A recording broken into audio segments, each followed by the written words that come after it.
সংসার কইরা ভবে গো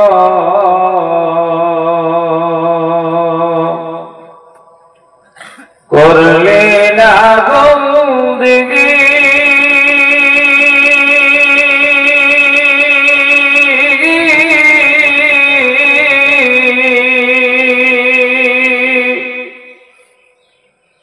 কি করে আইবি মনরে কবরের জিন্দেগি রে ওরে জীবন গোনাই গোনাই গেল রে ওরে জীবন গোনাই গোনাই গেল রে সংসার সংসার কইরা ভবে গো করলে না বন্দেগী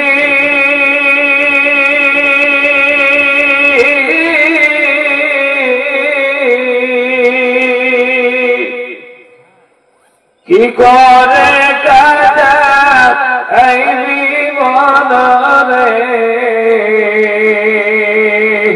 কবরের জিন্দেগি রে ওরে জীবন গোনাই গোনাই গেল রে ওরে জীবন গোনাই গোনাই গেল রে আর ছেলে মেয়ের জালাই ভইরা গো ডাকলি না বলে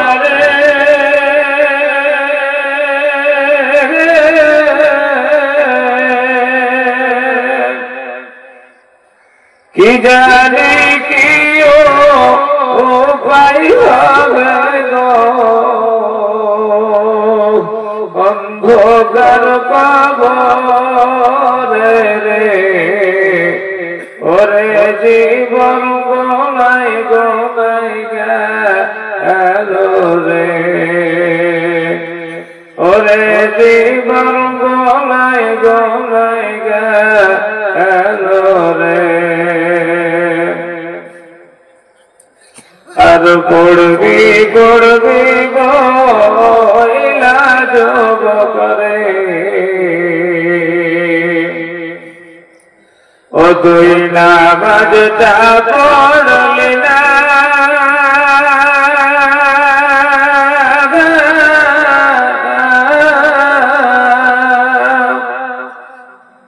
আজরাইল আসিলে সিংহরে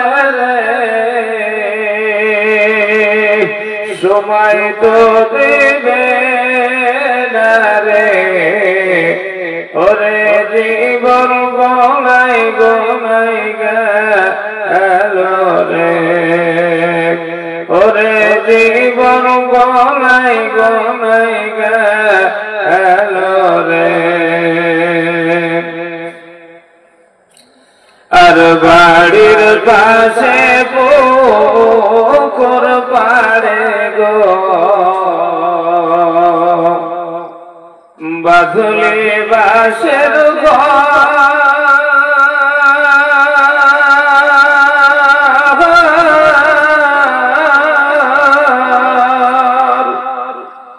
ভয় নাই তোমরা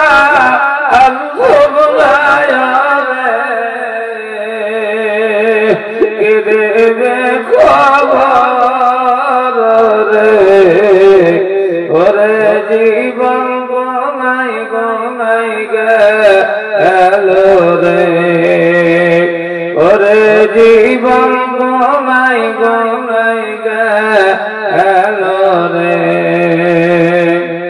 সংসার সংসার কইরা ভবে গো করলি না বন্দেগী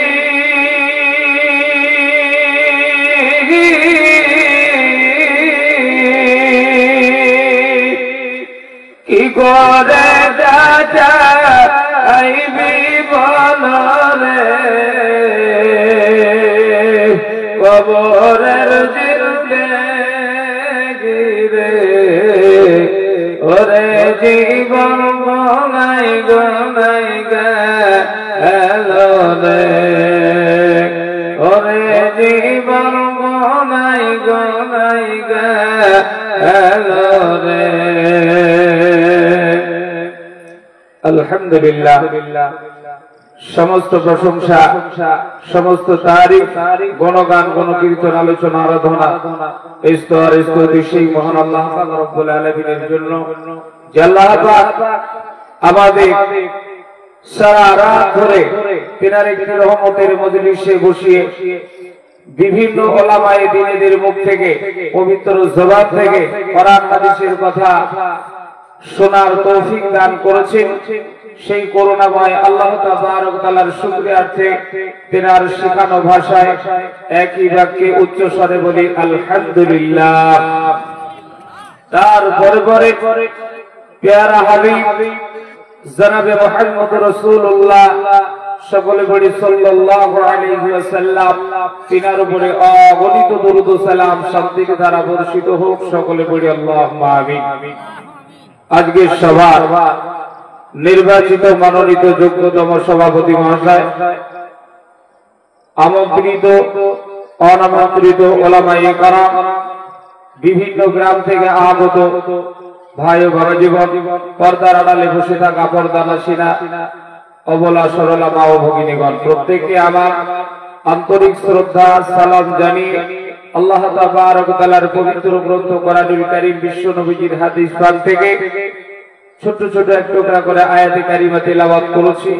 আল্লাহ পাক রব্বুল আলামিন যদি তৌফিক দেন, ইনশাআল্লাহ তার সর্বমুখে সামনে রেখে দু চার কথা আলোচনা করার চেষ্টা করব। আমার তৌফিকি ইল্লা বিল্লাহ।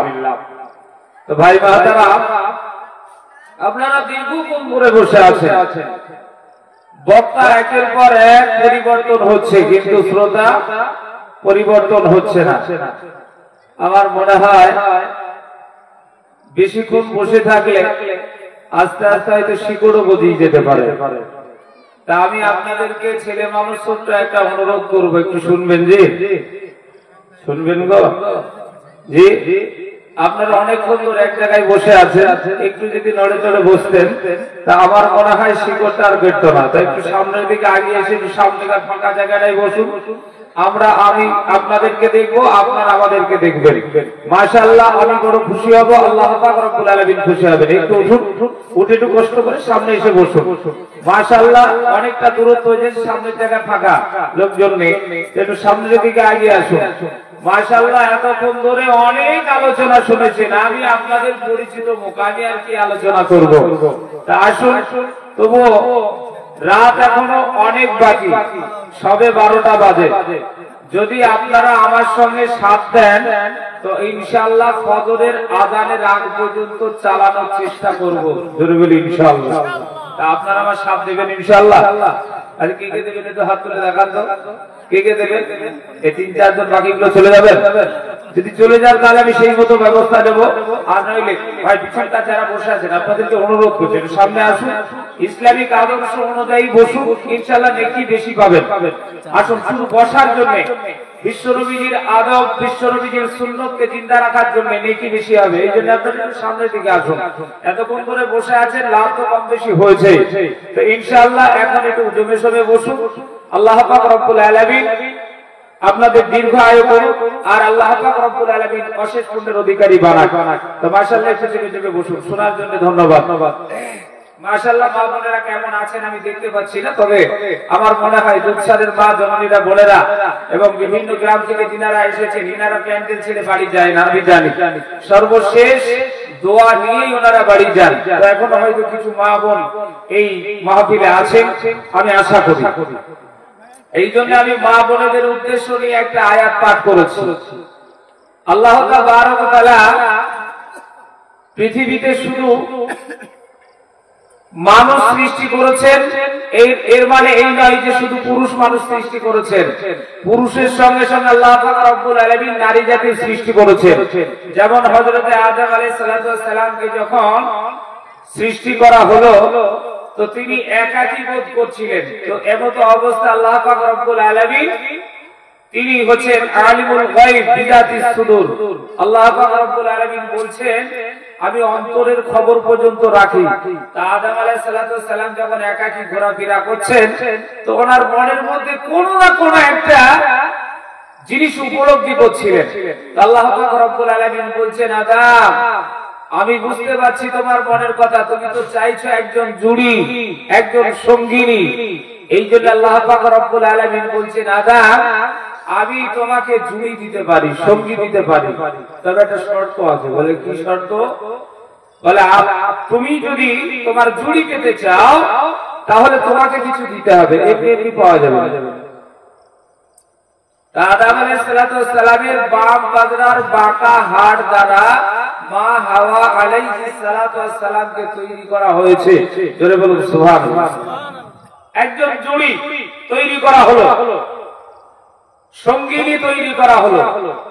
তো বর্তমান জামানাতে যারা আমরা বিবাহ করি, আদম আলাইহিস সালামের জামানায় কোন অর্থ সম্পদ, টাকা ছাপানো মেশিন বা অর্থ সম্পদ, জমি জায়গা এই সমস্ত কিছুই কেনার ছিল না। কিন্তু আল্লাহ পাক রব্বুল আলামিন বললেন তোমার শরীরের অঙ্গ থেকে এক টুকরা হাড় তোমাকে দিতে হবে যদি তুমি জীবন সঙ্গিনী পেতে চাও, তুমি যেটা চাইছো সেটা তুমি নিতে চাও। আদম আলাইহিস সালামের বাম বাজরার হাড় দিয়ে মা হাওয়া আলাইহিস সালামকে তৈরি করা হয়েছিল। এটাই কেনার জন্য মোহরা। জি, তো আল্লাহ পাক রব্বুল ইজ্জত আলামিন আমাদেরকে পৃথিবীতে যখন বিবাহে আবদ্ধ করার হুকুম দিয়েছেন, তো বিবাহে যখন আমরা আবদ্ধ হই তখন আমরা মোহরানা আদায় করি, করি না? করি। 100 জন যদি বিবাহ করে বর্তমান বাজারে, তো 99 জন বাকিতে মোহরানা বাকিতে বিবাহ করে। ঠিক বলছি না? বলছি 99 জন বাকিতে করে, আবার তাদের পরিমাণটা এত অল্প সেটা সারা জীবন ধরে রোজগার করে শোধ করার মতো সমর্থ থাকে না। একজন ছেলে আজ কয়েকদিন আগে একজন ছেলের বিয়ে হলো, তখন বিবাহের মোহরানা হচ্ছে 10 লক্ষ টাকা। কত? 10 লক্ষ টাকা। তার দিনা পাওনা কত? প্রায় 25 লাখের কাছে। 25 লাখের কাছে দেনা পাওনা, আর তার মোহরানা হলো 10 লক্ষ টাকা। তো সেই 10 লক্ষ টাকা বলছে, তো আমি জিজ্ঞাসা করলাম, আচ্ছা মোহরানা তো 10 লক্ষ টাকা হলো, ক্যাশ না বাকি? তো বলছে এটা লিখে রাখো। এ শোধ করবে কবে? শোধ করবে? এ শোধ করার নিয়তি কি লিখে রেখেছে? এটা বাইরে ফেলে রেখেছে, ওটা দেওয়া লাগবে না, এটা মনে করে। আচ্ছা বলুন, বিশ্ব নবীজির মেয়ে মা ফাতেমা রাদিয়াল্লাহু তাআলা আনহার জন্য বিভিন্ন জায়গায় থেকে বিয়ের পায়গাম এসেছিল। বড় বড় ধনী লোকের ঘরের ছেলে, তেনারা বিয়ের পায়গাম দিয়েছিলেন। কেন?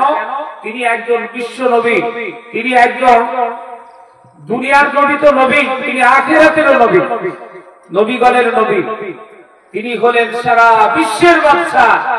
তো তিনার মেয়েকে বিয়ে করলে আমি ধন্য হয়ে যাব, এই মনস্থির করে বড় বড় ঘরের ছেলে তারা বিয়ের পায়গাম দিয়েছিল, যারা মোহরানার টাকা জায়গায় বসে দিতে পারত।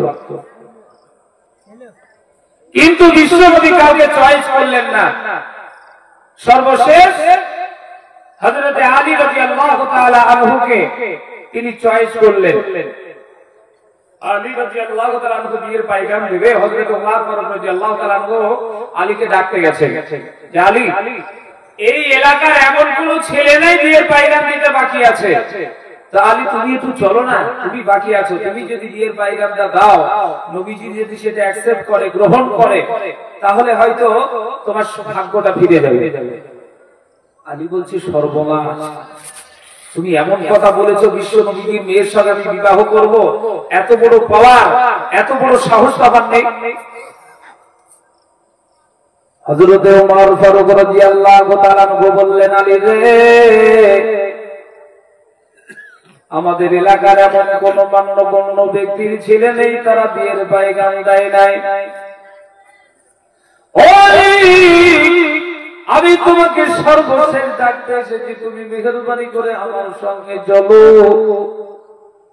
যদি আল্লাহর নবী তোমাকে গ্রহণ করে নাই, তোমার সঙ্গে নিজের বিবাহ দিতে রাজি হয়, তাহলে তোমার নসিবটা খুলে যাবে, তোমার ভাগ্যটা খুলে যাবে।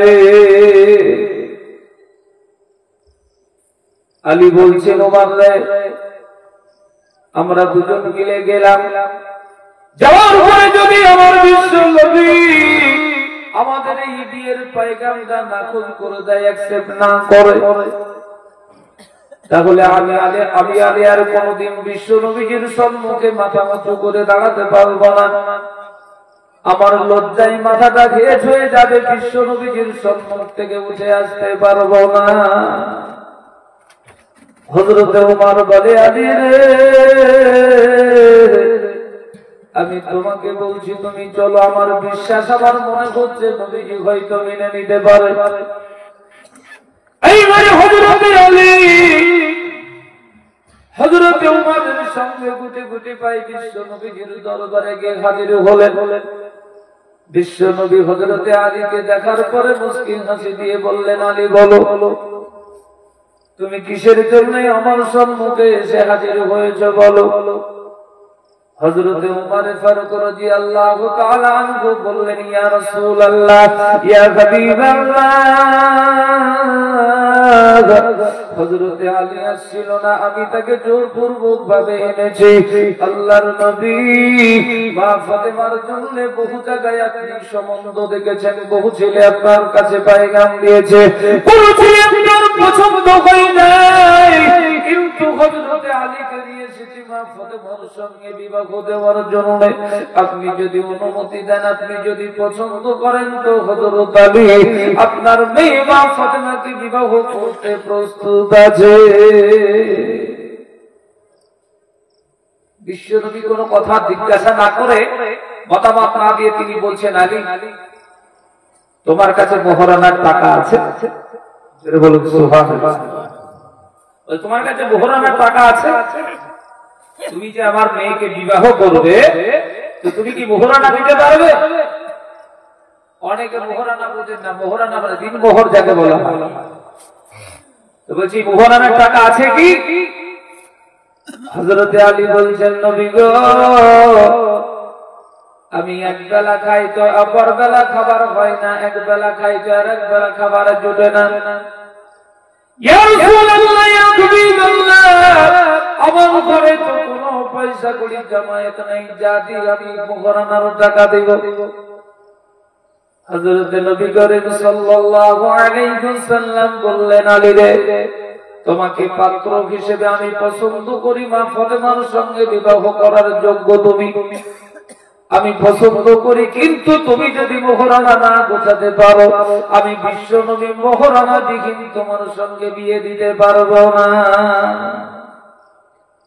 আগে মোহরানা শোধ করো, তারপরে বিয়ে করো। চিন্তায় পড়ে গেলে মোহরানা কোথায় পাওয়া যায়? বিশ্ব নবী আমার বললেন, আলী রে, তুমি মোহরানা না দিলে বিবাহ দেওয়া আমার পক্ষে সম্ভব নয়, আমি বিয়ে দিতে পারবো না। তোমার কাছে এমন কোন জিনিস আছে যেটা বিক্রয় করে তোমার মোহরানার টাকা জোগাড় হবে? হযরত আলী তিনি বললেন, নবী গো, আমার ঘরে এমন কোন দামি জিনিস নাই যে জিনিসটা বিক্রয় করে মোহরানার টাকা আমি দিতে পারবো। ওগো নবী, আমার গায়ে একটা বস্ত্র আছে যেটা আমি পেয়েছি শুধু এই দুনিয়াতে দিনকে বাঁচানোর জন্য, ইসলামকে বাঁচানোর জন্য, যে ইউনিফর্মটা আমার গায়ে আছে, এইটাই হলো আমার কাছে দামি সম্পদ, এছাড়া আর কোন দামি সম্পদ আমার কাছে নাই। জোরে বলুন সুবহানাল্লাহ। আমাদের বর্তমান জামানায় এক একটা মানুষের এক ডজন করে জামা শোকেসের মধ্যে লুকোনো থাকে। তিনি বলছেন, আমার কাছে শুধু যুদ্ধের ইউনিফর্ম ছাড়া আর কোনো কিছুই নেই। বিশ্ব নবী আমার বললেন, আলী রে, তোমাকে আমি পাত্র হিসেবে পছন্দ করে করেছি মা ফাতেমার সঙ্গে বিবাহ দেওয়ার মতো উপযুক্ত ছেলে তুমি, তাই তোমার সঙ্গে আমি আমার মেয়ের বিবাহ দেব, যাও তোমাকে অনুমতি দিলাম, তুমি ওই গায়ের ইউনিফর্ম কারা বিক্রয় করে দিয়ে মা ফাতেমাকে বিবাহ করার জন্য মোহরানার পয়সা জোগাড় করো। জোরে বলুন সুবহানাল্লাহ। তবু মোহরানা ছাড়া বিবাহ দেওয়া যাবে না। এই বিশ্ব নবীর জামাই হযরত আলী রাদিয়াল্লাহু তাআলা ওই জন্যই তিনি ছুটতে শুরু করে দিলেন, কোথায় গিয়ে আমার এই বস্ত্রটা বিক্রয় করা যাবে, ইউনিফর্মটা বিক্রয় করা যাবে।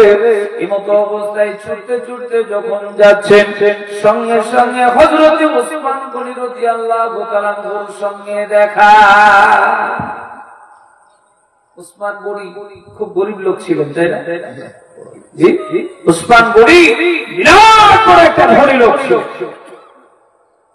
এইবারে উসমান গনির সঙ্গে দেখা হলো। জিজ্ঞাসা করছেন, আলী রে তুমি এত দৌড় দাও কেন, কিসের জন্য দৌড়াচ্ছ বলো। হযরত আলী বললেন, ওগো উসমান, বিশ্ব নবী আমাকে পাত্র হিসেবে চয়েস করেছে মা ফাতেমার সঙ্গে আমার বিবাহ দেবে, কিন্তু আমার মোহরানা দেওয়ার মতো কোনো অর্থ নাই হিসেবে আমার এই গায়ের ইউনিফর্মটা বিক্রি করার অনুমতি দিয়েছেন। আমি গায়ের ইউনিফর্ম বিক্রি করার জন্য বাজারের দিকে দৌড় দিয়েছি। উসমান বলছে, দাঁড়াও, দেখবেন কিছু কিছু লোক আছে যদি একটু অর্থ সম্পদওয়ালা জামাই হয়, গরিব যদি শ্বশুর হয়, তো গরিব শ্বশুর একটা ছেলে দেখেছে, গরিব মানুষ, তিনি যেমন তেমন ছেলে দেখেছে, তো বড় লোক জামাই দেখতে দিয়ে পছন্দ করে, ঘর বাড়ি নেই, বসতে দেওয়ার জায়গা নেই, বলে কি বলে না? তো উসমান গনি রাদিয়াল্লাহু তাআলা আনহু বলছেন, এ দাঁড়াও আলী, তোমাকে আর ছোটার দরকার নেই। এইবার উসমান গনি রাদিয়াল্লাহু তাআলা আনহু বলছেন, আলী রে তুমি দাঁড়িয়ে যাও। উসমান গনি রাদিয়াল্লাহু তাআলা আনহু দাঁড়িয়ে গেলেন, হযরত আলী রাদিয়াল্লাহু তাআলা আনহু তিনিও দাঁড়িয়ে গেলেন। উসমান গনি রাদিয়াল্লাহু তাআলা আনহু বললেন, তোমার পোশাকটা তুমি খুলে নাও। পোশাক খোলা হলো। হযরত উসমান গনি রাদিয়াল্লাহু তাআলা আনহু বললেন, আমাকে তুমি বিক্রয় করে দাও। ওই পোশাকটা হযরত উসমান গনি রাদিয়াল্লাহু তাআলা আনহুর হাতে দিয়ে দেওয়া হলো। হযরত উসমান তার উপযুক্ত মূল্য দিয়ে দিলেন। দেওয়ার পরে বললেন, আলী রে যাও যাও, তুমি এইগুলো নিয়ে গিয়ে তুমি বিশ্ব নবীর হাতে মোহরানার টাকা দিয়ে মা ফাতেমাকে বিবাহ করো। মা ফাতেমাকে বিয়ে করবে হযরত আলী, একদম খুশিতে ডগমগ হয়ে গেছে, ছুটতে ছুটতে চলে যাবে, একদম মৌসুম এইরকম হয়ে গেছে। এমতো অবস্থায় হযরত আলী বলছে, এ আলী দাঁড়াও। হযরত উসমান বলছে, আলী দাঁড়াও। আলী আবার হতবাক হয়ে গেছে, কি ব্যাপার, আবার কিছু ডাকে কেন? আমার এখন আনন্দ, আমি যাব মোহরানা দিয়ে আমি মা ফাতেমাকে বিবাহ করব, আমার স্ত্রী রূপে গ্রহণ করব। এইবার উসমান বলছে, দাঁড়াও। হযরত আলী দাঁড়িয়ে গেলেন। উসমান গনি রাদিয়াল্লাহু তাআলা আনহু বললেন, ওরে আলী, আমি পোশাকটা তোমাকে ন্যায্য মূল্য দিয়ে কিনেছি, এই পোশাকটা বর্তমানে আমার। ও কিনেছে যখন ওরই নাকি ওর। এইবার উনি বলছেন, আলী এই পোশাকটা আজ আমি যদি মনে করি কোন ব্যক্তিকে দেব, কোন ব্যক্তির গায়ে দিয়ে দেব, বা আমি ওসমান এটা পরিধান করে যুদ্ধের ময়দানে অংশগ্রহণ করব, করে আলী এই পোশাকটা আমার গায়ে মানাবে না, কোন মানুষের গায়ে মানাবে না। কারণ তোমাকে আল্লাহ পাক রব্বুল ইজ্জত আলামিন এই দুনিয়াতে কাফেরদের জন্য বাদ করে পাঠিয়েছেন। জোরে বলুন সুবহানাল্লাহ। এই পোশাকটা তোমার গায়ে মানাবে। আমি ওসমান এই পোশাকটা তোমাকেই দান করে দিলাম। জোরে বলুন সুবহানাল্লাহ। উনার হিংসা তো বিন্দু মাত্র ছিলই না। তারপরে উসমান গনি রাদিয়াল্লাহু তাআলা খুশির সঙ্গে পোশাকটাও তিনার গায়ে পরিধান করিয়ে দিলেন। এইবারে হযরতে আলী মোহরানার পয়সার সঙ্গে পোশাক পরিধান করে নিয়ে গিয়ে যখন হাজির হলেন, বিশ্বনবী আমার প্রশ্ন করলেন, আলী রে তুমি মোহরানার পয়সা নিয়ে এসেছো, আবার পোশাক বিক্রয় করনি, তুমি কোথায় পেয়েছো বলো? হযরত আলী রাদিয়াল্লাহু তাআলা আনহু বললেন, ইয়া রাসূলুল্লাহ, ইয়া হাবিবাল্লাহ, নবী গো, আমি পোশাকটা বিক্রয় করার জন্য বাজারের দিকে রওনা হয়েছিলাম। ইতিমধ্যেই রাস্তায় জিন্নুরাইন উসমান গনির সঙ্গে আমার দেখা। ওগো নবী, উসমান গনি আমাকে বাজার পর্যন্ত পৌঁছাতে দেয় নাই। ওই পোশাকটা উসমান গনি রাদিয়াল্লাহু তাআলা তিনি কিনে নিয়েছিলেন। তারপর কি হলো? উসমান গনি এই পোশাক কিনে নেওয়ার উপর ওই পোশাকটা তিনি আমাকে পুনরায় দান করে দিয়েছেন। আমার বিশ্ব নবীজি মুস্কে হাসি দিয়ে বিয়ের আয়োজন করলেন, কিছু অলিমা দিয়ে বিশ্ব নবী আমার মা ফাতেমা রাদিয়াল্লাহু তাআলার সঙ্গে ওই মোহরানা নেওয়ার পর বিবাহ দিয়ে দিলেন। জোরে বলুন সুবহানাল্লাহ। ও দরদি, ও মুসলমান যারা এখানে বসে আছেন, আমরা প্রত্যেক ব্যক্তি মুসলমান, প্রত্যেক ব্যক্তি ঈমানওয়ালা, কিন্তু দুনিয়াতে যখন আমরা বিবাহ করি, ওই বিবাহ বন্ধনে যখন মেয়েদেরকে আবদ্ধ করে নেই, আমরা সম্পূর্ণরূপে মোহরানা বাকি রেখে বিবাহ করি। তাহলে নবীর জামানায় এর বড় হুকুম, তিনি বলেছেন তোমরা মোহরানা পরিশোধ করে বিবাহ করো। এখন বর্তমান জামানার ছেলেদের পাশাই থেকে ফুল নাই পড়তে বিয়ে করার জন্য আমদানি। ঠিক বলছি না? বলছি এ মোহরানার টাকায় রোজগারই করতে পারে না, মোহরানার টাকাও গুছানোর মতোই ক্ষমতা নাই, অথচ বিয়ে করার জন্য আমদানি। তো বলছে চলো, ছেলে যখন বিয়ে করে, বাপ বলছে চলো, ছেলে যখন বিয়ে করবে বলছে ছেলে আর আমি ঘরে রাখবো না, এক্ষুনি বিয়ে দিয়ে দেবো।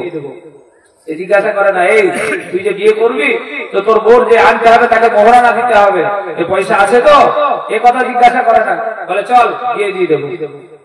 এবার একটা মেয়ে দেখে নিল, দেখে নেওয়ার পরে বললো যে দেখো তোমার মেয়ে তো বিবাহ দেবে, তোমার মেয়ে আমার পছন্দ। ছেলেটা দেখে গেল, ছেলেও পছন্দ, ছেলে যেমন ভণ্ড মেয়েও সেই রকম।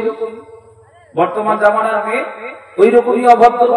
তো সেখানে দেখে দুইজনে পছন্দ হয়ে গেল, তো বললো তোমার এই মেয়েটা আমি গ্রহণ করবো, তবে একটা শর্ত আছে। বলে কি? বলে আমার ছেলে তোমার বাড়িতে আসবে যাবে, তোমার বাড়ি আসবে আমার বাড়ি যাবে, এই যাতায়াত করবে, এর জন্য তো যাতায়াতের যানবাহন দরকার। বর্তমান জামানাতে এখন চাইলেও পাই, না চাইলেও পাই। ঠিক বলছি না? বলছি চাইলেও পাই, না চাইলেও পাই।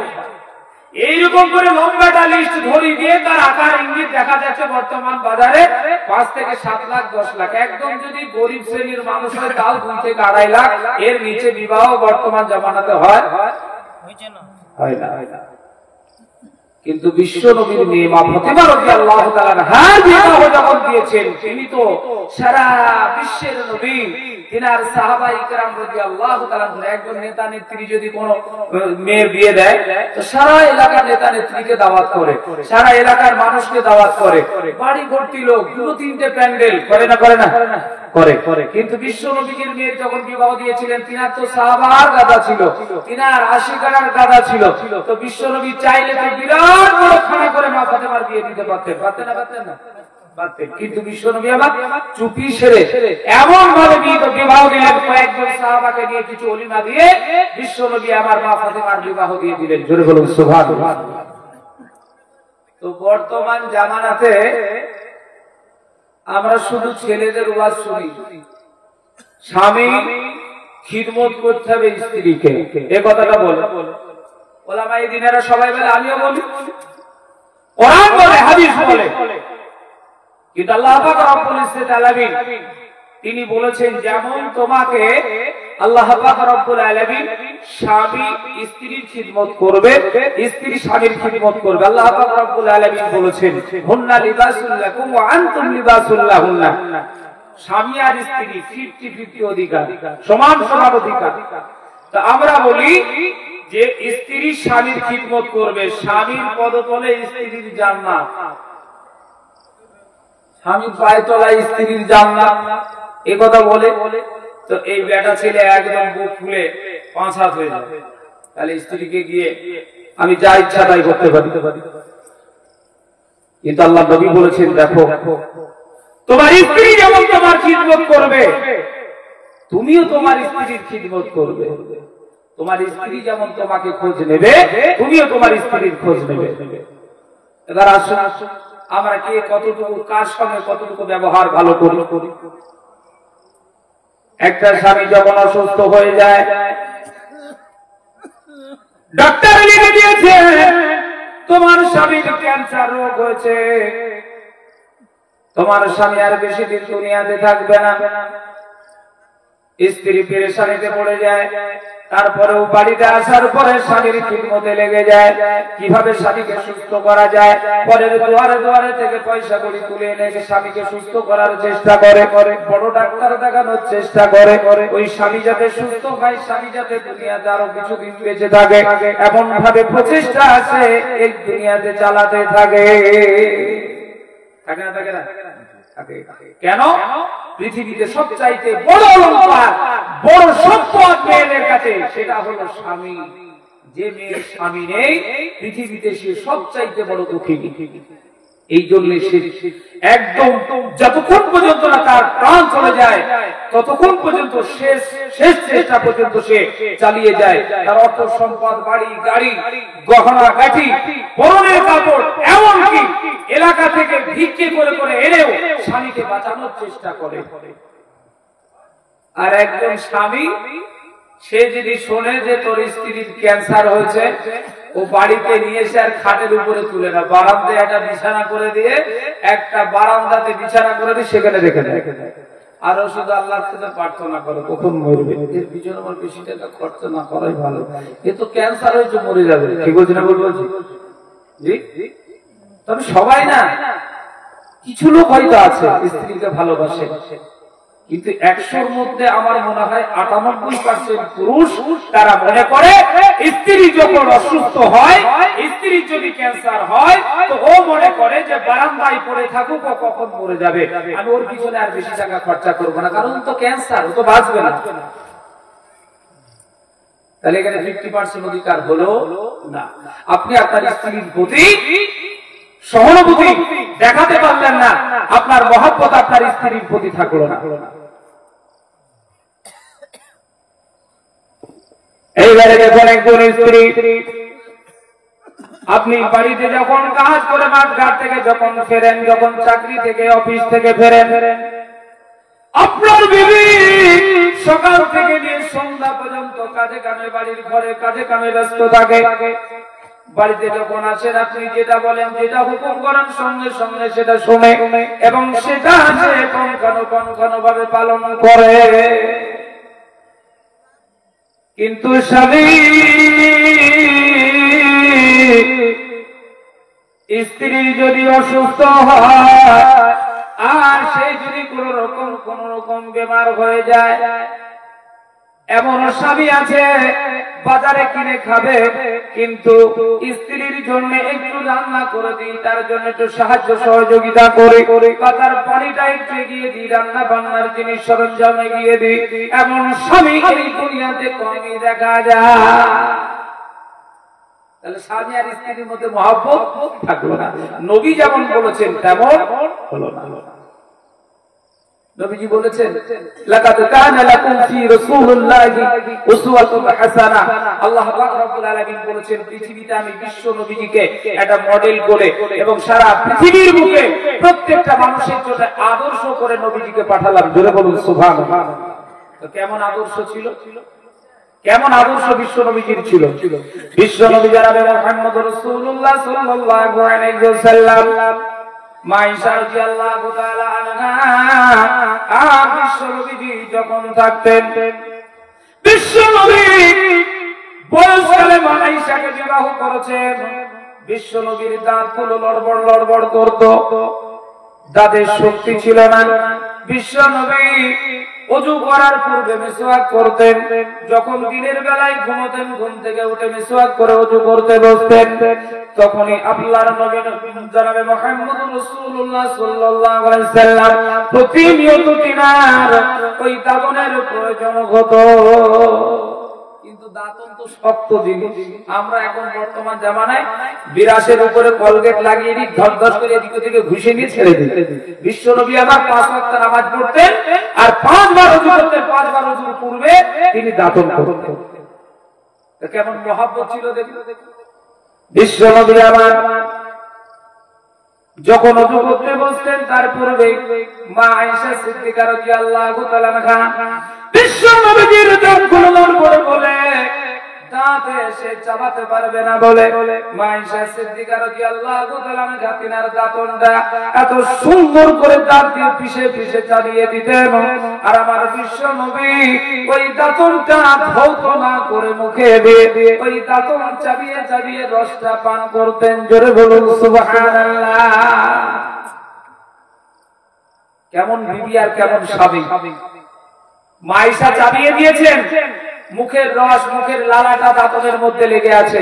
বিশ্বনবীজি ওটা ধুয়ে ফেলে দিলেন না, ওটা সঙ্গে সঙ্গে মুখে দিয়ে ওইটা চাবিয়ে চাবিয়ে লালাটা তিনি পান করতেন এবং ওই দাঁতন দিয়েই দাঁতন করতেন। জোরে বলুন সুবহানাল্লাহ। কত মিল মহব্বত ছিল। তো বর্তমান জামানায় এখন ধরুন আপনি ঘুম থেকে উঠেছেন, আপনার বিবি বর্তমান জামানাতে দেখি যারা কাজে কাজের মানুষ বেশিরভাগ মা বোনেরাই আগে উঠে। তো আপনি ধরুন ঘুম থেকে উঠেছেন, তা আপনার বিবি একটু আগে উঠেছে অন্ধকারে, গিয়ে দেখছেন আপনার বিরাজটা আর আপনার বিবির বিরাজটা একই ঝুড়িতে থাকে। তো আপনার বিরাজটা বিবির হাতে উঠে গেছে, ও অন্ধকারে দেখতে কত ফলো করেন, আর ওই বিরাজটা উঠে গেছে।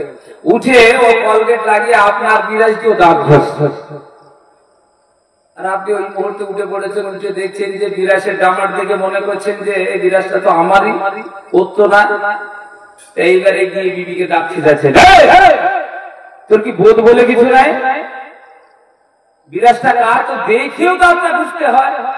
বলে না বলে না, এই বলবে না বলবে না বলবে। কেমন মহব্বত। আরে ভাই, আপনার আমার বিরাজ দিয়ে বউ দাঁতটা ঘুষছে, এটা আমাদের শুকরিয়া করার দরকার। কারণ বর্তমান জামানায় 100-র মধ্যে 100টা লোকই বর্তমান জামানাতে নেশা করে। কি নেশা করে? বিড়ি। এই বিড়ির গন্ধই বিড়ি খাওয়া লোকের পাশে নামাজ পড়া বিশাল কঠিন। হাজারে হয়তো 10-15টা লোক কি 20টা লোক বিড়ি খায় না, কিন্তু 100-র মধ্যে 100 লোকই বিড়ি খায়।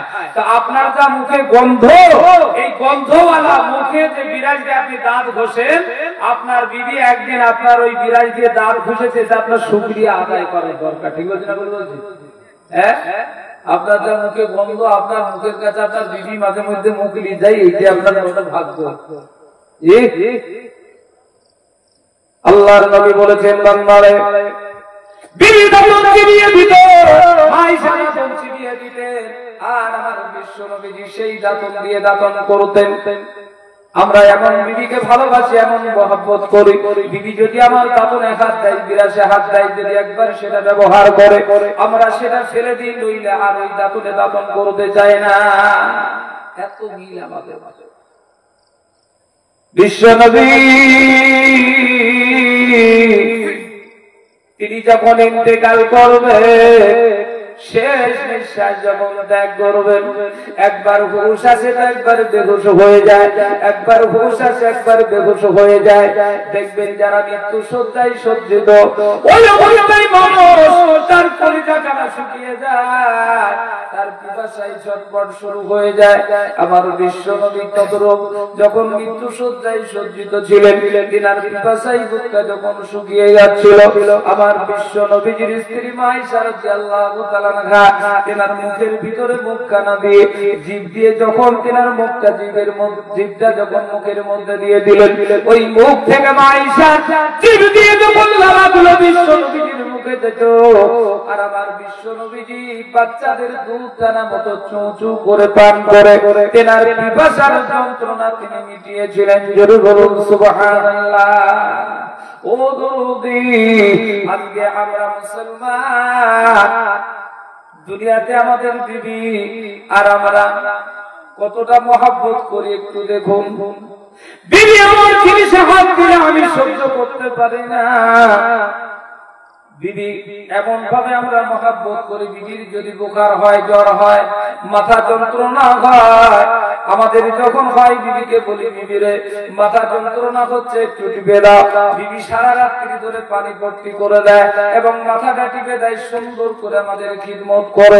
কিন্তু বিবির যখন কিছু হয়, আমরা তখন বিবি যদি বলে, স্বামী গো আমার মাথাটা খুব যন্ত্রণা হচ্ছে, খুব জ্বর, একটু টিপে দাও না, আবার পা দুখানা খুব যন্ত্রণা করছে, একটু টিপে দাও না, সরে ছেলেকে হুকুম করে, বলে না বলে না বলে।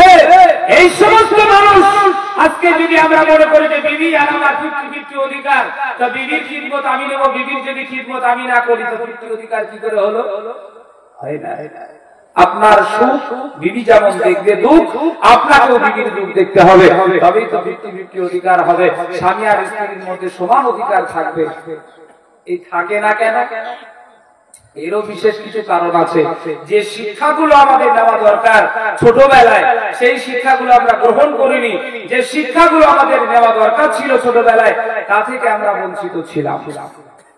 আল্লাহর নবী জনাবে মুহাম্মদ রাসূলুল্লাহ সাল্লাল্লাহু আলাইহি সাল্লাম তিনি বলেছেন যে তোমার সন্তান যখন শিশু থাকবে, শিশু অবস্থায় তোমরা সর্বপ্রথম তাকে ইসলামিক শিক্ষায় শিক্ষিত করবে। সর্বপ্রথম শিক্ষা দেবে ইসলামিক শিক্ষা, কোরআনী শিক্ষা, কোরআনী তালিম। এখানে আমার সামনে যে কয়জন বসে আছেন, কে কে কোরআন পড়তে জানেন একটু হাত তুলে দেখান তো। একজন। এতগুলো লোকের মধ্যে দুইজন, আর বাদ বাকি লোক কোরআন পড়তে জানেন না, কোরআন শিখেননি। আল্লাহর নবী বলেছেন তোমরা কোরআন শিখবে, সর্বপ্রথম তোমাদের শিক্ষা হবে কোরআন। কেন?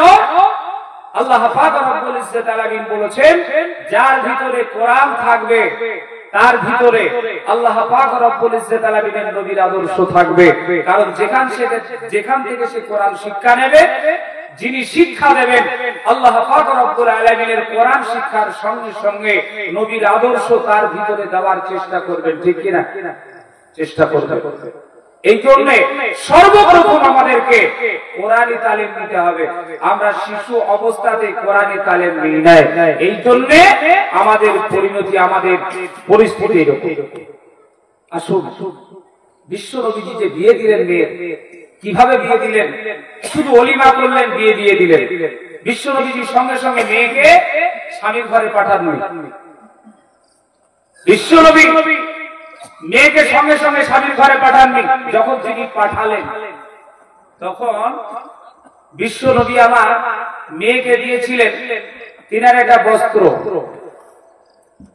যেটা তিনি পরিধান করবেন। বর্তমান জামানাতে চুড়িদার বা সালোয়ার কামিজ বলে। আর দিয়েছিলেন একটা খেজুরের তোষক, আর দিয়েছিলেন একটা জাঁতা। জাঁতা বোঝেন তো? জাঁতা।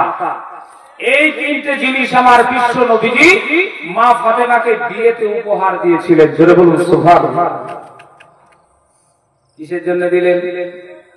আল্লাহর নবী জনাবে মুহাম্মদ রাসূলুল্লাহ সাল্লাল্লাহু আলাইহি ওয়াসাল্লাম ওই মেয়েকে পরিধানের জন্য একটা বস্ত্র দিলেন, আর দিলেন একটা আপনার খেজুর পাতার তোষক, আর দিলেন একটা জাঁতা। আমার বিশ্ব নবী এই দুটো জিনিস তিনাকে দিয়েছিলেন, তোমরা বহন করে নিয়ে যাও। আর জাঁতাটা দিয়েছিলেন আমার বিশ্ব নবীজি নিজে ঘাড়ে করে নিয়ে, নিজে মাথায় করে নিয়ে বহন করে মা ফাতেমার বাড়িতে পৌঁছিয়ে দিয়েছিলেন। একটু জোরে বলুন সুবহানাল্লাহ। কেন পৌঁছিয়ে দিয়েছিলেন? বিশ্ব নবী আমার ওই জায়গাটা পৌঁছিয়ে দিয়েছিলেন এই কারণে, মা ফাতেমা রাদিয়াল্লাহু তাআলা আনহা বিশ্ব নবীজিকে জাতাটা নিয়ে যেতে দেখেছেন। বিশ্ব নবীজির কষ্ট হয়েছে এটা তিনি উপলব্ধি করতে পেরেছেন। কোনদিন এই জাতাটার অবমাননা করবে না, অর্থাৎ তিনি নিজে হাতে এই জাতা দিয়ে কম জবের আকা বের করবে। জোরে বলুন সুবহানাল্লাহ। বর্তমান জামানাতে আমরা কত কিছু দিই। এইবারে স্বামীর বাড়িতে পাঠানো যখন হলো, তো স্বামীর বাড়িতে পাঠানোর সময়তে মা ফাতেমাকে নসিহত করছেন নবী। ফাতেমা, তোমাকে আমি একটা কথা বলি। বলে কি? তাহলে তুমি যখন স্বামীর বাড়ি যাচ্ছ, আলীকে তোমার স্বামী বানিয়েছি, আর তুমি যখন স্বামী বলে তাকে মেনে নিয়েছো, আমি বিশ্ব নবী যেন কোনোদিন না শুনি যে তুমি তোমার স্বামীর কথা অবমাননা করেছো, আর তোমার কথাই তোমার স্বামী কোনোদিন কষ্ট পেয়েছে। জোরে বলো সুবহানাল্লাহ। বর্তমান জামানার মেহমান আমরা, বর্তমানে আমাদের মেয়ে যখন বিবাহ হবে, যখন মেয়ে বিবাহ দেওয়ার পরে 3 দিনের পর বাড়িতে যখন ফিরে আসে, এখন বর্তমান জামানার যারা মা, তারা মেয়েকে জিজ্ঞাসা করে তোমার শাশুড়ি কেমন, শ্বশুর কেমন। মেয়ের সঙ্গে বিবরণী নেয়, আর মেয়েকে শিক্ষা দেয় মা তুমি ওই শাশুড়ি আর শ্বশুরকে তুমি এমন ভাবে পকটে করবে, তোমার স্বামীকে তুমি এমন ভাবে করে নেবে যাতে তোমার স্বামী তোমার কথাই উঠে আর বসে, তোমার শ্বশুর আর শাশুড়ির কোনো তোয়াক্কা করবে না। এ বলে না, বলে না, বলে। আল্লাহর নবী তিনি বললেন ফাতেমা রে, তুমি গিয়ে তুমি খবরদার যেন হযরত আলীর সামনে খারাপ ব্যবহার করবে না। আমি কোনদিন যেন শুনি নাই যে তুমি তোমার স্বামীকে কোনো কোরআনে কষ্ট দিয়েছো। ওগো ফাতেমা, এই দুনিয়াতে তুমি বিশ্ব নবীজির মেয়ে, তোমার আদর্শ এমন হবে, তোমার আদর্শ দেখে সারা পৃথিবীর মেয়েরা তোমার আদর্শ গ্রহণ করবে, আর তারা তার স্বামীর সঙ্গে সেই রকম আচরণ করবে। এই আচরণটা যেন তোমার মধ্যে থাকে। কার আদেশ? পিতার আদেশ। মা ফাতেমা চলে গেলেন শ্বশুর বাড়ি, স্বামীর বাড়িতে গেলেন। স্বামীর বাড়িতে যাওয়ার পর তিনি দেখলেন অভাব আর মেটে না। একদিন খাওয়া হয় তো 2 দিন খাওয়া হয় না, একদিন 2 দিন করতে করতে একটানা 7 দিন পর্যন্ত উনান জ্বলে না। মা ফাতেমা একদিন বিশ্ব নবীজির বাড়িতে কমপ্লেন দিলেন, বিশ্ব নবীর কাছে কমপ্লেন দিলেন। বিশ্ব নবীকে বললেন, নবী গো, ও আমার আব্বা জান, আমাকে তো বড় বড় ধনী লোকের ছেলেরা তারা বিয়ের পায়গাম দিয়েছিল বিয়ে করব বলে, কিন্তু তাদের সঙ্গে বিবাহ না দিয়ে এমন দরিদ্র মানুষের সঙ্গে কেন বিয়ে দিলে? বিশ্ব নবী মা ফাতেমাকে বললেন, ফাতেমা রে, তুমি কান খুলে শুনে নাও, দুনিয়াতে আমি কেন তোমাকে ওই ছেলের সঙ্গে বিয়ে দিয়েছি জানো? আমি ওই ছেলের সঙ্গে এই জন্যই তোমার বিয়ে দিয়েছি। ওরে ফাতেমা, দুনিয়াতে যে সমস্ত ধনাঢ্য ব্যক্তি ছেলেরা তারা এসে বিয়ের পায়গাম দিয়েছিল, তাদের অর্থ ছিল তোমার খাওয়ার কষ্ট হতো না, তাদের অর্থ ছিল তোমার অলংকারের কোনো অসুবিধা হতো না, তাদের অর্থ ছিল তোমার পোশাকের কোনো অসুবিধা হতো না। ওরে মা, তাদের এই ঐশ্বর্য দেখে, তাদের এই সমস্ত বালাখানা দেখে, তাদের অর্থ সম্পদ দেখে তোমার দুনিয়া তৈরি হতো, কিন্তু আখিরাত তোমার তৈরি হতো না। একবার উচ্চ স্বরে বলুন সুবহানাল্লাহ। নবীজি কি চিন্তা করতেন? আখিরাতের চিন্তা। এইবারে বললেন, ফাতেমা রে, আমি হযরত আলীকে কেন পছন্দ করেছি জানো? হযরত আলীর ঘরে কোনো খাবার না থাকতে পারে, অর্থ না থাকতে পারে, জমি জায়গা না থাকতে পারে, তার পয়সা কড়ি না থাকতে পারে, সময় মতো তোমাকে পোশাক আশাক না দিতে পারে। ওরে ফাতেমা, তার ঈমানটা এত শক্ত, এত মজবুত, এই দুনিয়াতে আমি তোমাকে এই জন্যই বিয়ে দিয়েছি যাতে তোমার দুনিয়াও তৈরি হবে, তোমার আখিরাতও তৈরি হয়ে যাবে। সুবহানাল্লাহ। বর্তমান জামানায় একজন মনীষ খেলা মানুষ বাড়িতে 3 বেলা ঠিক মতো হয়তো খাবারটা হয়, কিন্তু তার উন্নত মানের পোশাক আশাক করার মতো ক্ষমতা নাই, 2 বিঘা জমি কিনবে এমন ক্ষমতাও নাই, কিন্তু একটা মেয়ে সন্তান জন্ম দিয়েছে, ওই মেয়ে সন্তানের বিবাহটা দেবে এমন পরিস্থিতিতে একটা ঘটক ওঠানো হলো। ঘটককে বলে দেওয়া হয়, ভাই, আমার মেয়েটা আমি কষ্ট করে করে বিয়ে এমএ পড়াশোনা করিয়েছি, আমার ওই মেয়েটার জন্য তুমি একটা ডাক্তার অথবা মাস্টার অথবা কোন সার্ভিসম্যান একটা জামাই দেখো। আমি মনীষ কাটা বলেও থাকর করে সুরবাটা করে আমি আমার মেয়ের জন্য 2-10 লাখ টাকা দেওয়া লাগলেও দেব। বলে না, বলে না, বলে। 10 লাখ টাকা দিয়ে দেবো, অসুবিধা আমার নেই তো কি আছে, আমি সুদ বাধা করা হলেও আমার মেয়ের বিয়েতে আমি 10 লাখ টাকা দেবো। তো তুমি ঘরে আমার জামাই একটা দেখো যাতে চাকরি নেন। আমরা চাই কি দুনিয়া, আমরা চাই দুনিয়া থেকে নাম কামাতে, আমরা দুনিয়ার অর্থ সম্পদ ঐশ্বর্য বালাখানা দুনিয়াতে তৈরি করতে, কিন্তু আখিরাত তৈরি করতে চাই না। আখিরাতের কথা আমরা ভাবনা চিন্তা করি, দুনিয়ার কথা ভাবনা। এইবারে বিশ্বনবী আমার মা ফাতেমাকে এই কথা বলার সঙ্গে সঙ্গে মা ফাতেমা দ্বিতীয় কোনো কথার উত্তর করলেন না, বাড়ির দিকে চলে গেলেন। মা ফাতেমা স্বামীর ঘরে কষ্ট করে সংসার করে। একটা দিন এমন এসে গেল ঘরে কোনো খাবার নাই, কয়েকদিন খাবার না হওয়ার কারণে হযরত আলী রাদিয়াল্লাহু তাআলা এর কাজও নাই, কি করবে? তিনি কাজ অনুসন্ধান করার জন্য সকালবেলা বাড়ি থেকে বেরিয়ে পড়লেন।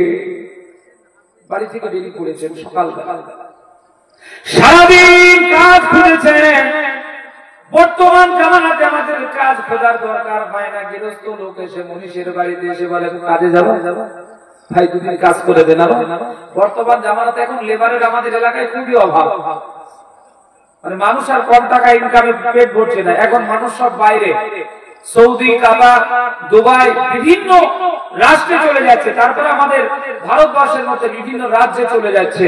আমাদের এলাকাতে বর্তমানে লেবারের খুব কার্যকর চলছে। আপনাদের এলাকায় কেমন আছে জানি না, আমাদের এলাকায় খুবই কম। তো হযরত আলী ওই সময় কাজ পাওয়াই যেত না, আর যারা ধনাঢ্য ব্যক্তি ছিল তারা সব বেঈমান ইহুদি। তো হযরত আলী সকালবেলায় বেরিয়েছে কাজের অনুসন্ধানে, ঘরে খাবার নেই, কি করি? সকালবেলায় বেরিয়েছেন, সারাদিন চলে গেল। সারাদিন ঘুরে ঘুরে কারোর কাছে যখন খাবার, কারোর কাছে যখন কাজ অনুসন্ধান করতে পারলো না। এবারে বিকেল হয়ে গেছে, যখন তার বেলাটা আস্তে আস্তে আস্তে আস্তে পশ্চিমে ঢুলে যায়, ওই সময় হযরত আলী তিনি বাড়ির দিকে মুখটা মলিন করে রওনা হয়েছে। কাজ যখন পাওয়াই গেল না, তো কি করি? এখন বাড়ি চলে যায়। এইবারে আমার বিশ্ব নবী কি করলেন? তিনি বাড়িতে যখন আসতে শুরু করেছেন, আস্তে আস্তে আস্তে আস্তে দেখেন একটা সওদাগর, তার নৌকা, তার জাহাজটা একটা কিনারায় বেরিয়েছে, আর ওই জাহাজের মধ্যে, নৌকার মধ্যে কিছু মাল আছে। ওই মালগুলো আনলোড করার জন্য তিনি লেবার খুঁজে বেড়াচ্ছে। তিনি বলছেন যে আমার যদি একটা লেবার পেতাম তাহলে আমি এই মালগুলোকে খালি করে দিতাম। এইবারে ওই মালগুলো খালি করার জন্য সওদাগর একটা লোক খুঁজার হযরত আলী কাজ খুঁজে বেড়াচ্ছে। এমত অবস্থায় হযরত আলী চোখে যখন পড়ে গেল, সওদাগর জিজ্ঞাসা করেন, ভাই আমার এই নৌকার উপরে কিছু মাল আছে, এই মালগুলো কি তুমি খালি করে দিতে পারবে? যেমন এই কথা বলেছে না, হযরত আলী একদম বিরাট খুশি, কাজ পেয়েছে। উনি বলছেন আমি তো কাজই খুঁজছি, আপনি বলুন কোথায় খালি করতে হবে? খোদার যন্ত্রণা, খোদা একাতর, খোদার যন্ত্রণা নিয়ে তিনি মাল খালি করার কাজ শুরু করে দিলেন একা একা। এইবারে মাল খালি করতে করতে, এক প্রকার মাল খালি করতে করতে গভীর রাত হয়ে গেল। যখন গভীর রাত হয়ে গেল, তেনার মাল খালি হয়ে গেল, আর তেনাকে ওই মাল খালি করার কারণে তিনাকে যে পারিশ্রমিকটা দিল, পারিশ্রমিক নিয়ে এবারে তিনি হাঁটতে শুরু করেছে। যদি রাস্তায় কোনো দোকান খোলা থাকে তার থেকে আমি কিছু ক্রয় করে নিয়ে যাব, আমার বিবি রান্না করে আমাদের দেবে, আমরা খেয়ে আমাদের ক্ষুধার্ত নিবারণ করব। কিছু দূর গিয়ে দেখছেন একটা টিপটিপ করে একটা চারাক জ্বলছে, ল্যাম্প আলো দেখতে পেলেন। সেই কি আলো দিকে লক্ষ্য করে উনি হাঁটতে শুরু করলেন। এইবারে গিয়ে দেখেন যে ওই চেরাগওয়ালা তিনি দোকান বন্ধ করবে এরকম ভাব। তো তিনি বলছেন কি নেবে? তো বলছেন যে আমাকে কিছু ডাল আর কিছু আটা দিয়ে দাও। এইবারে হযরত আলী রাদিয়াল্লাহু তাআলা কিছু ডাল আর আটা নিয়ে সেখান থেকে রওনা হলেন। বাড়ির দরজায় যাওয়ার পূর্বে হযরত মা ফাতেমা রাদিয়াল্লাহু তাআলা আনহা ঘরের ভিতরে নামাজের পাটিতে বসে বসে আল্লাহর দরবারে প্রার্থনা করছেন, ওগো আল্লাহ, আমার স্বামী সকাল বেলায় বাড়ি থেকে বেরিয়েছে, এখনো পর্যন্ত বাড়িতে ফিরে না গো মাওলা। আই রব্বুল আলামিন, আমার স্বামী কাজ পাক আর না পাক, বর্ত হোক আর না হোক, তুমি আমার স্বামীকে আল্লাহ তুমি সুস্থ সবল অবস্থায় বাড়িতে ফিরিয়ে দাও। দোয়া করছেন আল্লাহ। ইতিমধ্যেই হযরত আলী ওই কিছু ডাল আর আটা নিয়ে বাড়ির দরজার সামনে এসে সালাম দিলেন, আসসালামু আলাইকুম। বিবি সালাম শোনার সঙ্গে সঙ্গে ভিতর থেকে ওয়া আলাইকুম আসসালাম বলে ছুটতে ছুটতে এসে দরজা খুলে দিলেন। হযরত আলী সে আটা আর ডাল গুলো মা ফাতেমার হাতে দিয়ে বলে, ফাতেমা রে, এই আটা আর ডাল গুলো নাও, তুমি এক বদনা পানি এনে আমাকে দাও, আমি ওযু করব, নামাজ আদায় করব। ওরে বিবি, আর তুমি রুটি গুলো তৈরি করে নাও, আর আমি নামাজ আদায় করে নিয়ে সবাই মিলে একসঙ্গে বসে আমরা আহার করব। জোরে বলুন সুবহানাল্লাহ। পিঠে ক্ষুধার জন্য খাবার নেই, খিদি এত হয়ে লেগেছে। তারপরে উনি এসে বলছেন, বিবি সর্বপ্রথম গিয়ে হাতে দিয়েই বলছে, বিবি তুমি তাড়াতাড়ি করে আমাকে এক বদনা পানি দাও, আমি ওযু করব, নামাজ আদায় করব। জোরে বলুন সুবহানাল্লাহ। আর আমরা মানুষ যদি রাস্তায় বসে বসে বিড়ি টানি, মসজিদে আযান হয়, আর আমরা মুসলমান বসে বসে বিড়ি টানি, নামাজের ধার ধারি না। ঠিক বলছি না ভুল বলছি? জি, আমরা নামাজ পড়ার ধার ধারি না। কিন্তু তিনি কেন মা ফাতেমার সঙ্গে বিবাহ করার সৌভাগ্য অর্জন করেছিলেন? তো আল্লাহ পাক রব্বুল ইজ্জত আলামিনের নবী রাসূলুল্লাহ সাল্লাল্লাহু আলাইহি সাল্লাম কেন বিবাহ দিয়েছিলেন? তিনি চাননি যে দুনিয়াতে দুনিয়া কামানোর জন্য, আখিরাত কামানোর জন্য মা ফাতেমার সঙ্গে হযরত আলীর বিয়ে দিয়েছিলেন।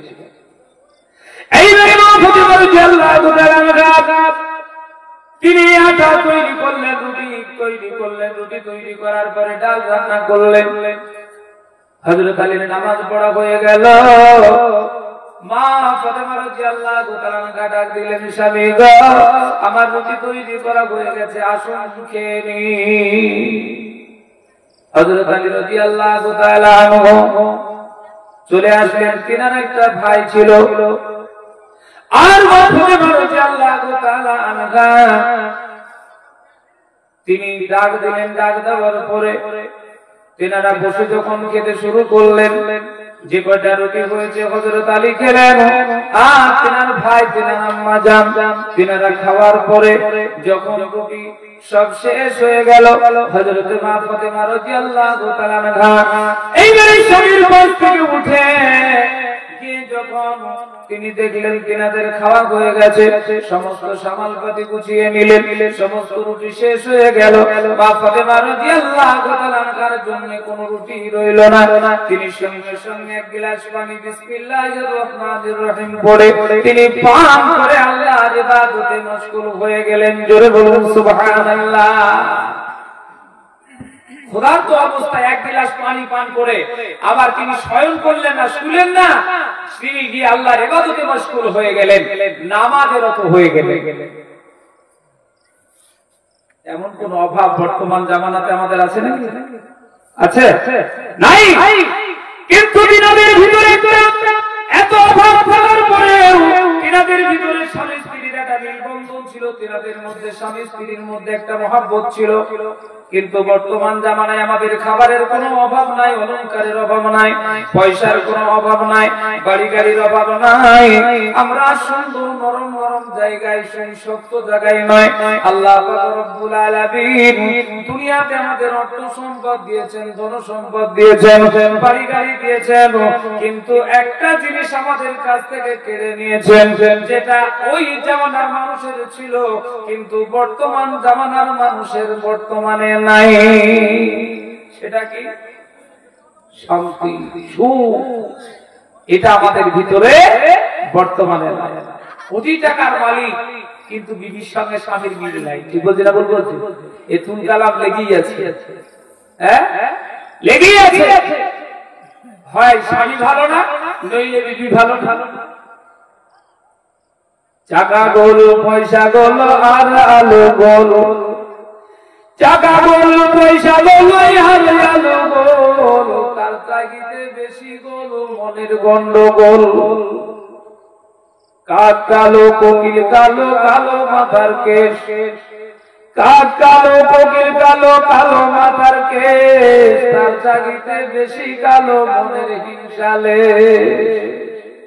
নিমুতিতা নিমনিতিতা আর তিতা খর, নিমুতিতা নিমনিতিতা আর তিতা খর, তার চাহিদে বেশি তিতা 200 দিনের ঘর। বর্তমান জামানাতে মানুষের মনে গন্ডগোল আছে, আছে না নাই? আছে। দেখবে স্বামী স্ত্রীকে লুকিয়ে লুকিয়ে প্রেম করে, আর স্ত্রী স্বামীকে লুকিয়ে লুকিয়ে প্রেম করে। দুইজনেই কিন্তু চোর। এইবারে কেউ কারোরটা দেখেছে, হয় স্ত্রী স্বামীটা দেখেছে, নইলে স্বামী স্ত্রীটা দেখেছে। স্বামী যে এ লুকিয়ে লুকিয়ে প্রেম করে এই স্ত্রীকে বলে না, আর ও যে লুকিয়ে লুকিয়ে লুকিয়ে প্রেম করে স্বামীকে বলে না। এ বলারও জিনিস না। ঠিক বলছি না বলবো? বলা যাবে? বলা যাবে। এবারে কোন ক্রমে হয়তো দেখা গেল রাতের বেলায় স্বামী স্ত্রী দুইজনে শুয়ে আছে, শুয়ে আছে, তো স্বামীর ফোনটা রাতের বেলায় বেজে উঠলো 12টা। তো ও তাকিয়ে দেখলো ওর গার্লফ্রেন্ডের নাম্বার, তো স্ত্রীর সামনে ও ফোন ধরবে? কথা বলো, ধরবে? ধরবে না। ধরলে তো ধরা পড়ে যাবে। তো ওকে জিজ্ঞাসা করছে স্ত্রী, আগো এত রাত্রে ফোন কে করলো? ফোনটা ধরো না, বিপদের খবরও তো আসতে পারে। রাতে তো বেশিরভাগ আমাদের মোবাইলে ফোন আসলে রাতে বিপদের সংবাদ আসে। তো মা বোনেরা হয়তো প্রশ্ন করলো, স্ত্রী প্রশ্ন করছে, জাগো তোমার ফোনটা তো এসেছে এত রাত্রে, এটা তো বিপদের সংবাদও হতে পারে, তো ফোনটা ধরছো না কেন? ধরো। তো এ তো জানে বিপদের খবর না সুখের খবর নাকি?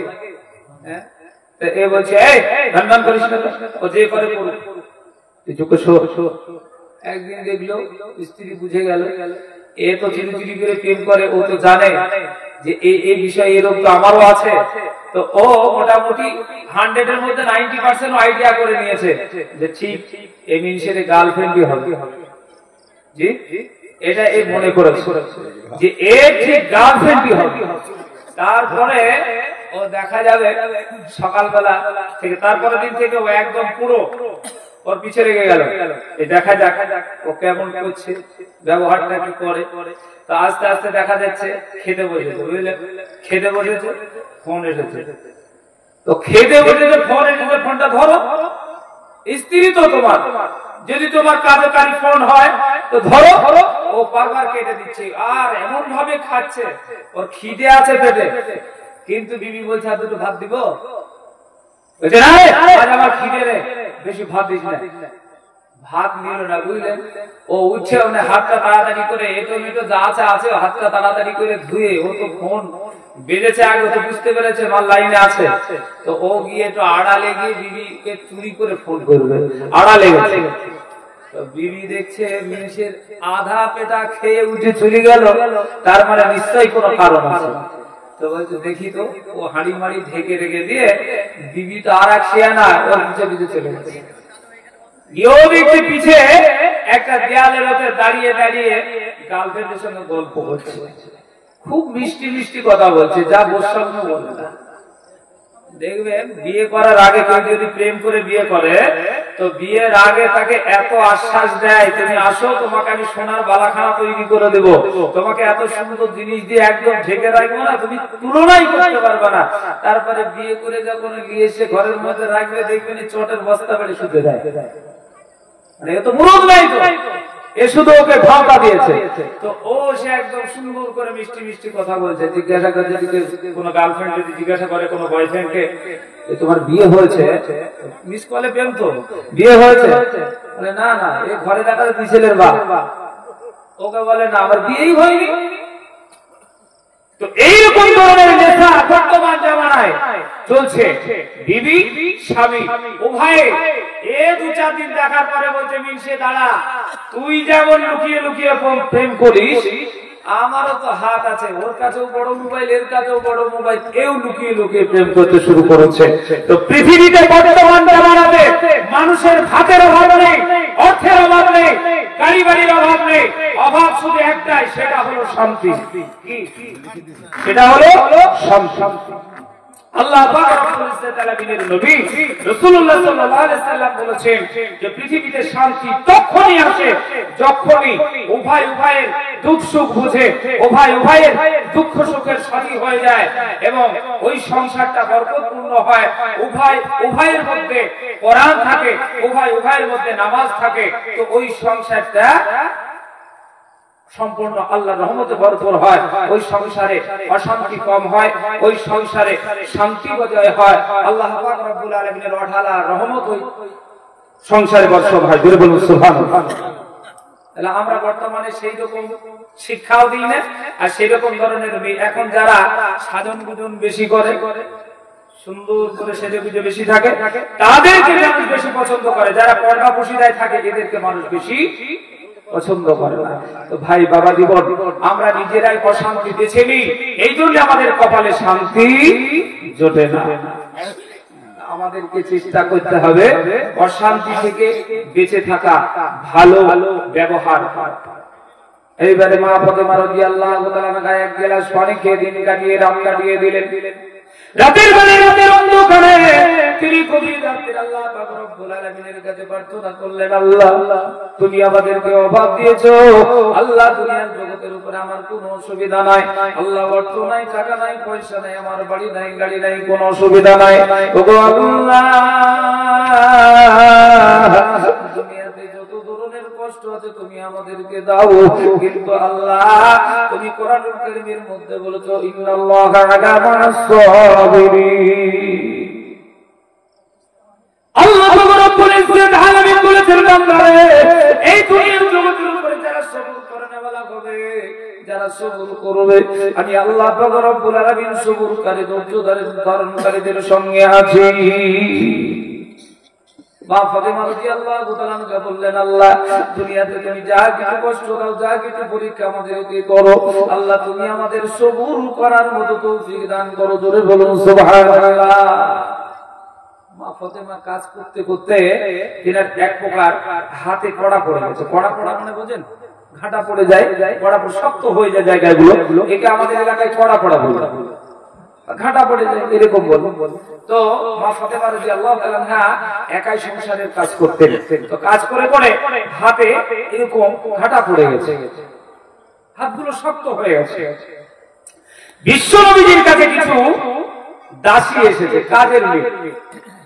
বিশ্ব নবীজি বিতরণ করছেন, মা ফাতেমার কাছে খবর এলো।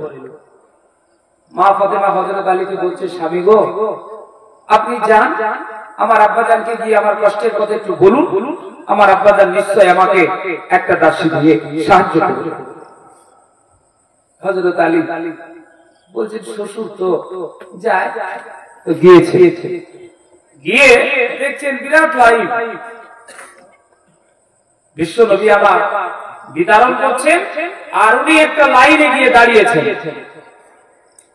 বিশ্ব নবী আমার হযরত আলীকে লক্ষ্য করেছেন। হযরত আলী যে লাইনে দাঁড়িয়ে আছেন, তার বিপরীত লাইনে আমার বিশ্ব নবী যে দাসী বিলাই করছেন। হযরত আলী মনে মনে চিন্তা করছেন, আমার বিশ্ব নবী হয়তো আমাকে লক্ষ্য করেনি, আমাকে হয়তো দেখেনি। যে লাইনে তিনি দাসী বিতরণ করছেন, ওই লাইনে গিয়ে দাঁড়িয়ে পড়লেন। বিশ্ব নবী লক্ষ্য করে দেখলেন, জামাই আমার এই লাইনে এসে দাঁড়িয়ে গেছে, আবার ওই লাইনকে অতিক্রম করে অন্য লাইনে দিতে শুরু করেছে। হযরত আলী যেদিকে যায়, তার বিপরীত দিকে উনি বিতরণ করে।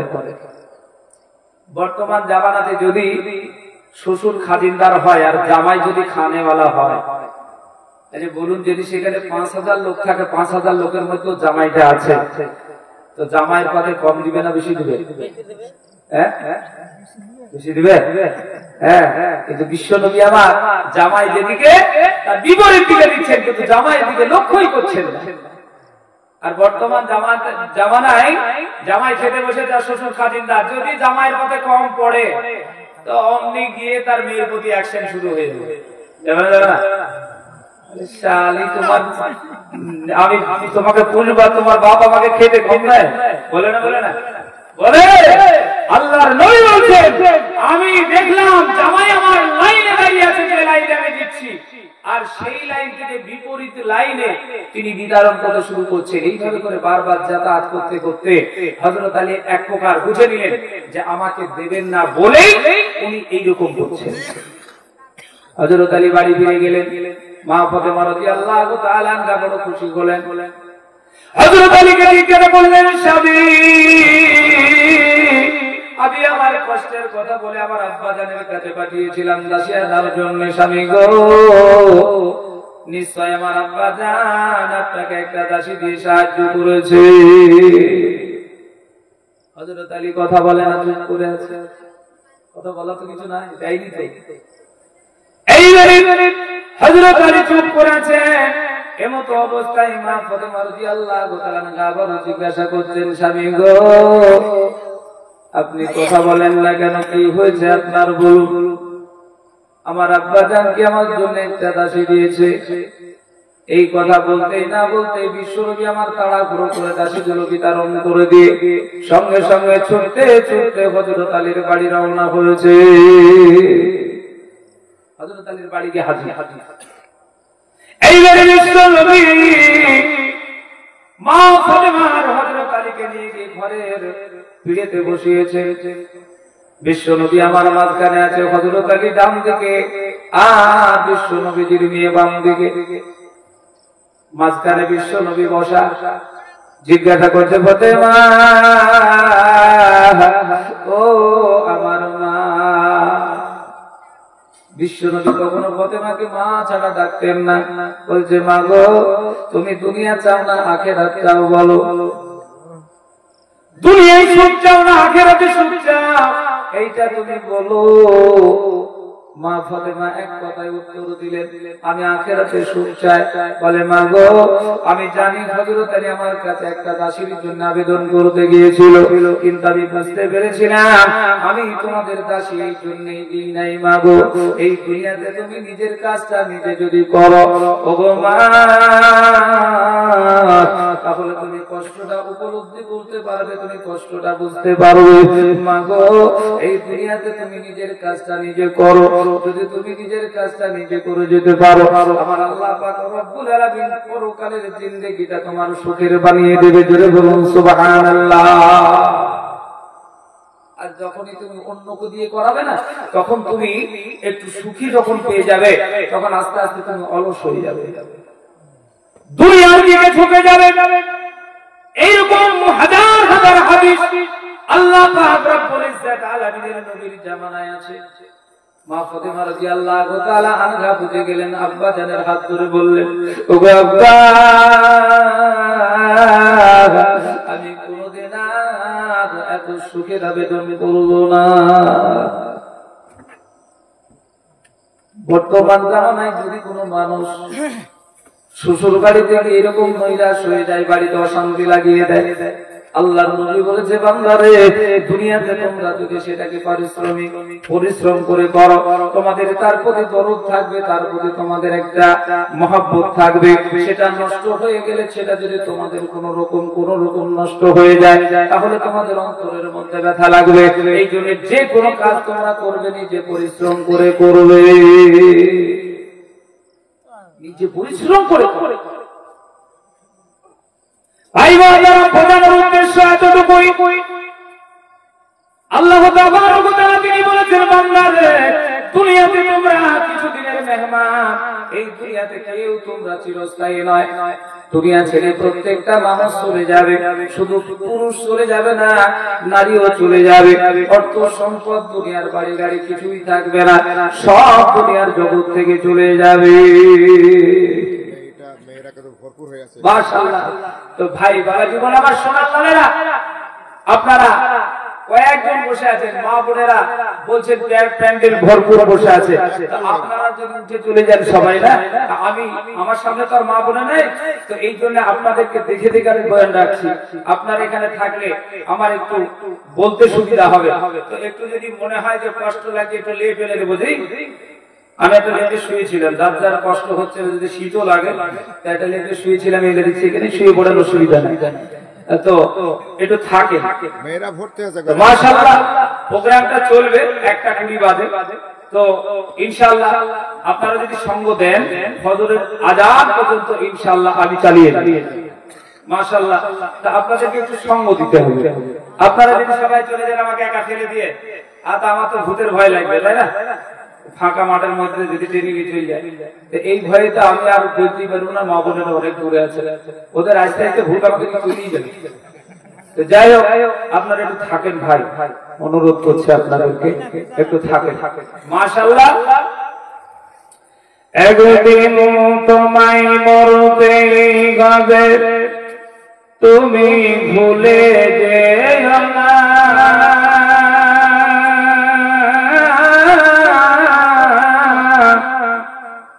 হবে মাটির বিছানা গো তোমার আসল ঠিকানা।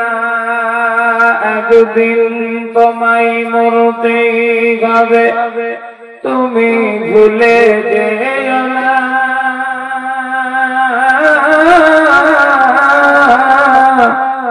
হবে মাটির বিছানা গো তোমার আসল ঠিকানা।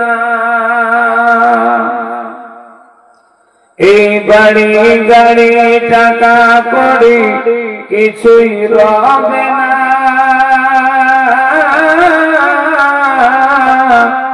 হবে মাটির বিছানা গো তোমার আসল ঠিকানা।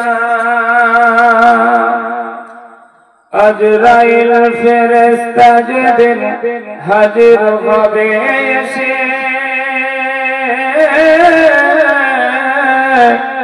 চল চাতুরি যতই করো জানবে রবে শেষে,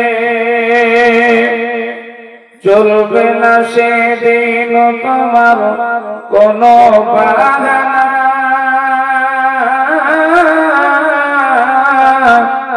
হবে মাটির বিছানা গো তোমার আসল ঠিকানা। আপন জনের কান্না সেদিন সবই শুনতে পাবে, বুক ফাটবে তো মুখ ফুটবে না, কেমনে জবাব দেবে, কি করে বোঝাবে তোমায় মনের বেদনা, হবে মাটির বিছানা গো তোমার আসল ঠিকানা। কাঁদবে মাতা, কাঁদবে পিতা, কাঁদবে ভাই বোন, কাছে এসে কাঁদবে বসে আত্মীয় স্বজন, করবে দোয়া খোদার কাছে মোমেন মোমেনা,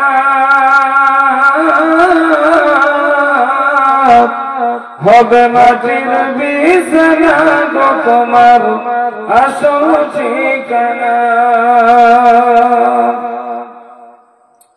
এদেরকে তো চা দেন, বলেন না দেন, বসে আছে লোকগুলো, বসে দিয়েছে আছে ভিতরে, এরা তো চায়ের ব্যবস্থা করেন, মুড়ি থাকলে মুড়িও দেন।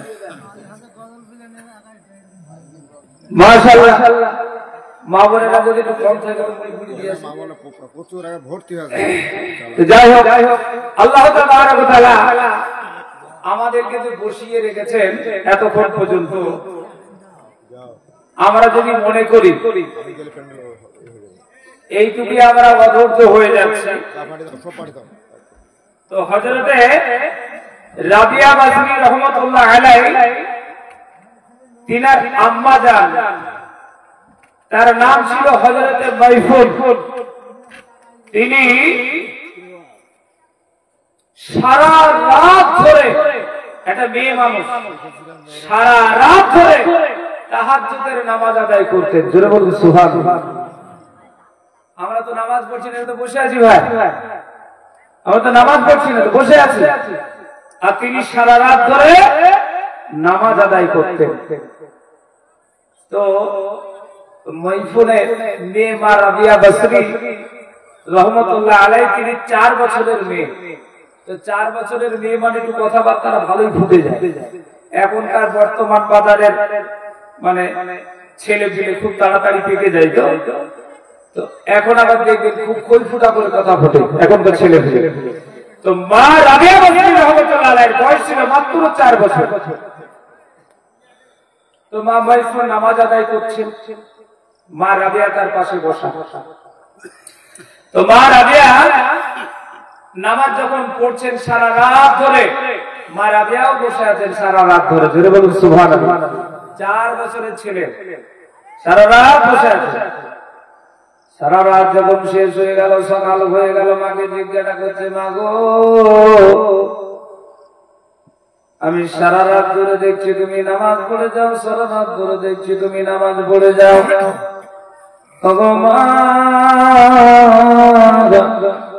এই নামাজটা কি নামাজ, তুমি কি আমাকে একটু বলবে?